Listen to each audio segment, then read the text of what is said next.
நான் தர மாட்டேன். என் கலர் பெட்டியை நான் தர மாட்டேன். அனாதாத்தா, நான் சொல்றத கேளுங்க. இன்னைக்கு மட்டும் தாங்களேன். நான் தர மாட்டேன். நான் தர மாட்டேன். இங்க என்ன சத்தம்?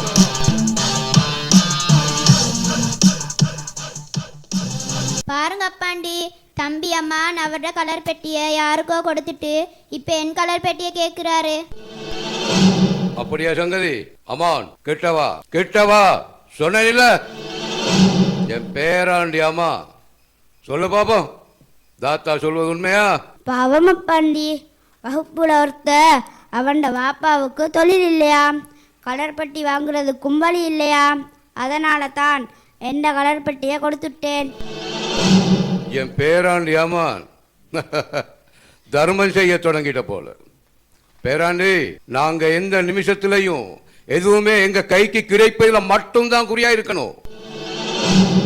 ஆற்றுல ஒற்றை கால நிக்கிற கொக்கு போல எங்கட ஒன்ன கொடுக்கறதுன்னு ஆயிட்டா அதுவும் பெரிய மீனை பிடிக்கிறதுக்கு சின்ன மீனை கொழுவுறா போலதான் இருக்கணும். விளங்குச்சா? விளங்கிச்சு அப்பாண்டி.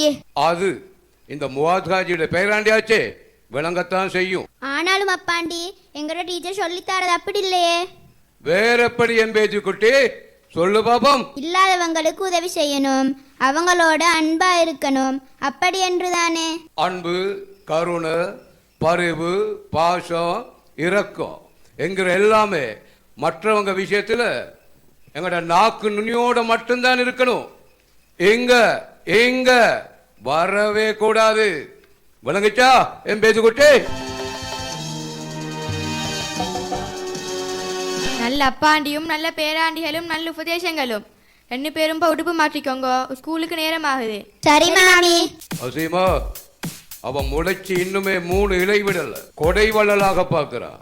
சரி, அது இருக்கட்டும். ஆத்திஃபங்க நானாவுக்கு வகுப்பு கூட்ட நாளாம் இன்னைக்கு. விடியவே போயிட்டாரு ஸ்கூலுக்கு.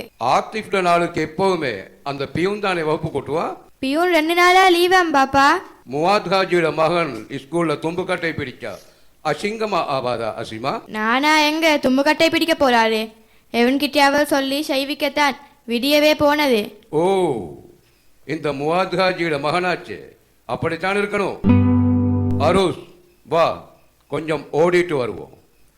சரி வாப்பா.